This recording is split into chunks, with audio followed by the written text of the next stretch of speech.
com and the director of the Austin Comedy Film Festival Summer 2022, screening on July the 17th. And we have a special guest here today, director Sassy Mohen, who is nominated for Best Picture, the most prestigious award you can get nominated for at Austin Comedy Film Festival with your series episode, How to Hack Birth Control. So thank you for coming and congrats. Yeah, thank you so much for having me. This is great. I love being here. All right. Well, Austin, Texas, you're coming on down. Are you pretty familiar with Austin? Any connections to Austin? I actually am unfamiliar with Austin, although I have watched Anthony Bourdain go there quite a few times on his show, but I've actually never been to Austin before, so I'm very excited to come check it out. I am a vegetarian, even though people keep recommending great barbecue spots to me. I'll still take any recommendation, but I'm so excited to check out the town and the food and everything.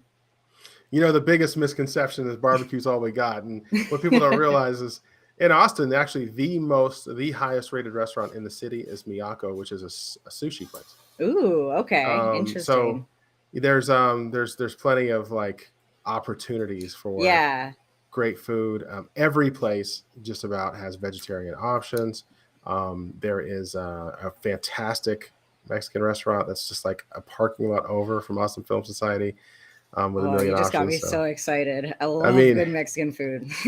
That's where I order for my crew. You know, right? I'm like, you guys want the Mexican place, right? Absolutely. I'm like nudging them. You know, so it's one of those things where there's just so much here, so much food, and I lived most of my career and worked most of my career in Houston in production. But I lived in Austin for a short time, and I noticed they'll put anything on a taco in Austin. It's pretty unbelievable. That sounds delicious, though. So not only that, but you'll get to enjoy the Zilker Park and like outdoor places to go and Lady Bird Lake and like there's just so many things to do. It's hard to pack it all in a short period of time. So thank you for coming. Of course, I'm super excited. So I have just a knack for giving away this complete storyline, telling way too much about a film. So I'm going to let you tell us what How to Hack Birth Control is all about. Well, the cool thing about How to Hack Birth Control is that there isn't really spoilers in the sense because it's not a traditional narrative. It's like infotainment. The way I tell people, it's like if Samantha Bee and SNL made a child and that child watched a lot of TikTok, that would be How to Hack Birth Control. So it's basically a comedy and educating women or whoever wants to watch it on how to get birth control for free or cheap in accessible ways. And it goes over all the spectrum of different birth control options. And it's part of the How to Hack series, which is about women's health and women's rights, which are also comedy infotainment. All right. So you're kind of bleeding into what the series is all about. That's very interesting. I mean, you've had a great kickoff. I mean, I look on your, socials and I'm like, how many festivals is this going to get into? This is unbelievable. Awards. And I just saw one was at LA Comedy Film Fest, I think. Yeah, we did get the Best TV Pilot at the Hollywood Comedy Shorts Award. And we also just got it at the Film Invasion LA Festival, which was super fun. And that festival had such a great array of films. I think one thing that's been exciting about this festival circuit is finally getting into festivals where the films are all good, which is not something that you can say all the time, especially on lower budget stuff.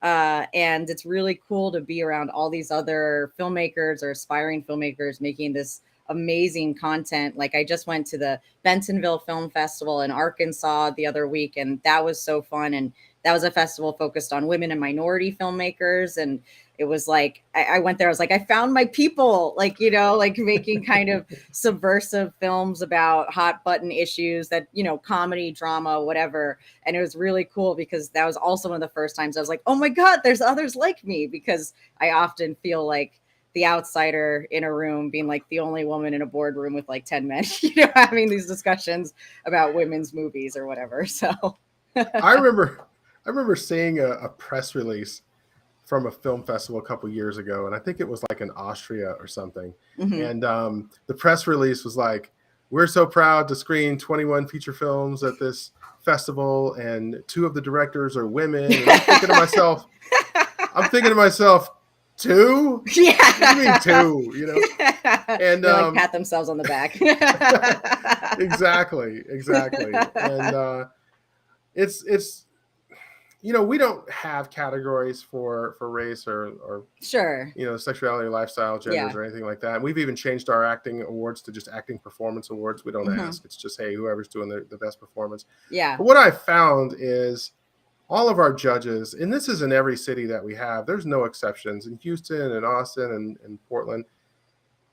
It's such a diverse group of people that Yeah. just comes out just naturally. When you have in my opinion, when you have a real scoring system where people are really watching the films from front to back Hmm. and giving everyone exactly the same opportunity, I don't feel like ours is heavily dominated most of the time with men directors. And so, I kind of like the organic feel of seeing what comes out. I would say that probably Austin's probably the leader in like dark comedy. Like you kind of see like the sick side there, and maybe Portland's a little more stoner humor. I could definitely see Um, that. Houston's just definitely more international flavor. Most of the Hmm. judges there speak Spanish Yeah. who are on the crew, and so everyone gives their flavor. But man, we see a cross section of everything. And I've never seen a bad scorecard for yours. I mean, your series episode is I mean, in multiple film festivals, just brings down Yeah. the house. I mean, people. It comes out of the box. It has a great edit. It doesn't feel long at all. It feels like you have to watch it twice, which I think is the ultimate compliment, right? Yeah. Thank And you. there's a little bit of in comedy, you got to have like, did she really just go there? Kind of thing. And we kind of say that without giving the story away or without Hmm. giving it away. We say Yeah. that all when watching your films and our little Zoom meetings and stuff. Our judges are like, no, she didn't. Um, That's amazing. That makes me so happy to hear. So you definitely represent everything we're looking for as far as creativity, that's for sure. And I think that you probably, since you've been to so many festivals, probably recognize some of the films from our list. But Yeah. um, I mean, I've also been like, I met with another female filmmaker. I'm blanking on her film right now, but she was just in the Austin Comedy Spring Show. And like, she was telling me mm, about how much fun she had and what a great time it was to meet everyone there. And I'll look at her name as soon as we're done with this interview and give you the film it was. But it's sure. like, it's so nice to go to all these festivals and meet so many people. I was just saying to my fiance, I was like, this year I'm in the business of networking. I was like, this year I just want to meet people. I want to see movies. I just want to see what else is out there because like now the pandemic is, I don't know, it's not over, but it's something now and we're going places. And I just really want to access all that content out there because there's nothing cooler to me than like having my film next to another like amazing film and learning something totally new in that block, at the same time, and just talking to filmmaker afterwards and being like, how did you do this? What did this cost? And like trading ideas and stuff like that. I think that's so like invigorating for me personally. That's what we're trying to accomplish Hmm. from a festival perspective, is give people a forum to meet people, to come in contact with other filmmakers. It's so funny because you'll introduce somebody and they're like, oh, I'm from London, and someone across the room is like, I'm from London, and it's like, wow, and you Yeah. met in Texas. Hmm. um, Watching it live, and especially with comedy, you get instant gratification. You get Yeah. involuntary spontaneous laughter. You'll hear one lady get the joke that no one else got on the other side Yeah. of the room. Especially that happens with, I remember we showed a film one time in Spanish. It was subtitled. There was one lady, like people were laughing, but there was one lady who obviously spoke Spanish natively, and she was dying. Like I thought we were going to need a stretcher. She was just crying, laughing, just dry heaving, and you just can't get that in a virtual environment. Yeah. And we'd like to start offering a hybrid offering where people can actually see the films, and you can't make it finances, logistics, what you just mentioned, pandemic, all Yeah. those. Now we got gas prices, we got flight Yeah. cancellations. I mean, we're trying to navigate this crazy world, but I'm glad that you are getting an opportunity to come here, meet everyone in Austin, and see everything live and get that experience. You're like the first thing to screen, I so you're know, I gonna. sall that. Like, what a way to intro an afternoon festival. Like, let's talk about sex and taboo topics, like Well, you'll be right at home in Austin. I mean, they're gonna be like, they'll be fired up. Yeah, everybody after that's gonna be like, man, do I really have to follow that movie? That's So amazing. I'm excited. I'm really excited. well, we're excited to have you. And I wanted to ask you, how did you put together your cast and crew for this? Was it traditional casting call, traditional, posts and things like that? Or did you just kind of go into your phone and be like, okay, here's this one and this one. Like, how did you do it? We definitely had a traditional casting call. I think that if I had gotten my phone, I could have like not even found that many actors with this huge ensemble cast we had. But I'd actually decided in 2019 I wanted to make this movie.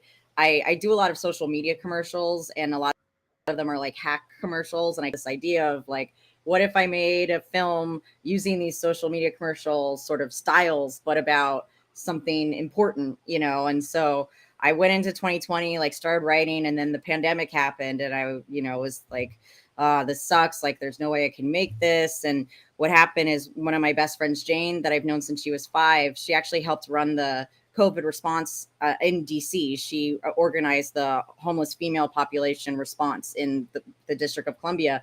And she told me, she's like, you can make your film and do it safely. You just have to follow these rules and I'll make them for you. And so she made a custom COVID safety thing for our entire shoot, as if she was doing it for like DC. She made like the PDF. She had like a Zoom meeting with everyone, and no one got COVID. And we had 60 people in our cast and crew. And we shot it in November of 2020 before the vaccines and everything. And so with that, as soon as I talked to her in June, I jumped into action, and we did a casting call, which was crazy because about, I think, 5,000 people submitted, which was insane. And luckily, one of my friends was training to be a casting director. And so she, my fiance and co-producer, helped me weed through all of these submissions. And we found a fantastic cast. And the crew were also almost all friends of mine that I've worked with on various shoots. And I had hit them up in June, and I was like, hey, I'm doing this production. It's low budget, so, I can't pay you a lot. What a pitch, to come work for 10 days or whatever. But I was like, could you set aside this time in November? And so people set aside the time, and we did this shoot. I think it was like 7 days, and then we did 3 pickup days over the next like 2.5 months. And it went surprisingly well. I still like knock on wood when I say that, even though it happened already, just because you don't want to jinx like the film gods, but it went very well, and everyone had a blast. And I mean, there are just so many friendships that were made from it, and I'm really happy with the way it turned out. Man, well, I'm glad that it turned out, and I like how it came together during those times. It was crazy times, Yeah, it was nuts. It was just so many lockdowns. Everybody was kind of making things up, and trying to do their best to just make things safe for people. And it's kind of the Wild Wild West. And I think today we're just kind of learning to adjust with it. And I mean, everybody I know has had COVID. I mean, everybody. Yeah. At one point in time or another has had to sit out for a few days and stay home. So it's one of those things we're just rolling with. And I'm glad that we're back to producing. I'm glad that the world is back to making things again. And kudos to you for being determined to push through in those uncertain times. It's kind of like what I was saying to someone else, that I've been doing this for 15 years now, and started with the lowest of like 0 budget stuff, and you have all the mistakes that could possibly happen to you. And once you have all of those mistakes, you have to learn and keep going. And so when the pandemic happened, I was kind of like, bring it. Like, I could take this challenge, I've taken everything else. And so it was nice because like my indie mistakes have hopefully been made, and so I could just focus on the shoot. And then the COVID was the overarching catastrophe that existed the entire time we were making it.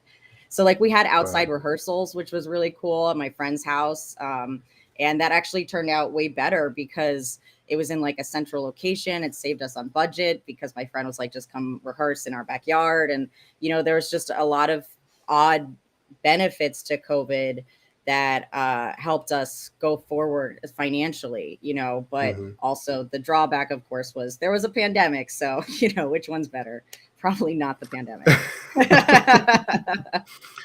I hear you, but we got to keep living. We got to keep going forward. And You know what I saw during COVID is the best screenplays I've ever seen. I saw the best CGI and graphics I've ever seen. I saw the tightest edits I've ever come out, because I guess people they're just sitting there going, "I'm going to make this right." Where usually you're trying to just flush things out to market as Right? fast as you can. Yeah, So I'm not going absolutely. to say good things came out of it, but I'll say that there were some side effects, or there were some opportunities Yeah. to be constructive in other ways. And we moved our festivals out to drive-in theaters. We weren't going to stop, Yeah. Super smart. Yeah. so we found like a barbecue joint down in Austin, 2 screens, and people That loved is it. so Cars would fun. not go home. It was awesome. Um, so anyway, it's just been an adventure. This whole business has been an adventure. So what do you got in the future? What are you working on next? Are you continuing with more episodes of this series, or are you working on something in the meantime? Like, what's going on? Yeah, so a couple things are going on at once. So I recently got signed, which was really cool because of How to Hack Birth Control. And so we're developing the How to Hack series with my management team to pitch to streaming companies. Hmm. So originally it was going to be like how to hack climate change and voting rights, which are important topics. But then, of course, with Roe v. Wade being overturned, suddenly women's health is a very big and pressing issue. And so we've switched gears to do like, how to hack menopause, how to hack forced birth, how to hack you're pregnant, what's next, like those types of things that women don't know as much about and should know as much about, especially today. And so that's going on, and that we're also hopefully in the midst of getting me a speaking agent. And so I hope to take birth control to colleges this year, this college term, and screen it and then talk afterwards about birth control and filmmaking and stuff like that. So that's all going on at the same time. And then hopefully that'll allow more time for me to write and work on my next project. Wow. Well, you're bringing messaging through comedy, which is great. Yeah. And Yeah. I never thought in my entire life I would hear the sentence how to hack menopause." That's I awesome. know, right? I thought you. That's about one of the I best titles I've ever heard. I'm not there yet, but every woman I've talked to that has been there was like, "Oh my God, you need to make that movie." Like I want to watch that, so I'm sure that I will learn a lot of what to expect in my future. Yeah. Oh man, you could make a whole sitcom out of that. Be like I Designing know, Women or right? something. Oh wow. So anyway, well, this has been great. It's just good to finally get to know you, and I know I'm probably in that ocean of emails that you're getting from every festival all the time. So I'm glad that you're making time to hang with us, and Of course. No, I'm we're thrilled. just Like, I'm excited to see all the other comedies in it. I love a good comedy festival. Nothing makes me happier than laughing for like 6 hours straight. good stuff. And right after Austin Comedy Film Festival is the Austin After Dark Film Festival. Mhm. So the entire crowd will change out, and this whole new like vicious mature content comes in, and That's we've got hysterical. everything from horror to like Yeah. dark comedy to science fiction to all kinds of stuff. My last photographer, when he was taking pictures, he's like, "This festival is really different from the other one, isn't it?" And I was It's like, yes. yeah, it is. He had to sit down for a moment. But you're welcome. You're welcome to attend or go eat dinner and come back too. I know Awesome. you have a lot of things going on, but you're welcome to come back for Austin After Dark as well. But I'll tell you what, we're excited just to have you in Austin, to see you there, and be able to see you on stage and be able to see your work on screen, and get all the networking in and all that good stuff. And I just really appreciate your time today. Yeah, thank you so much for having me. This was really fun. Anything you want to add before we leave? Vote in November, please, and thank you. Oh, and check out the website, birthcontrolhacks.com. You know what? I'm glad you brought it up. I'll put it in the description, okay? Oh, yeah, for sure. Thank you. No worries. Have a good day. You too. Bye.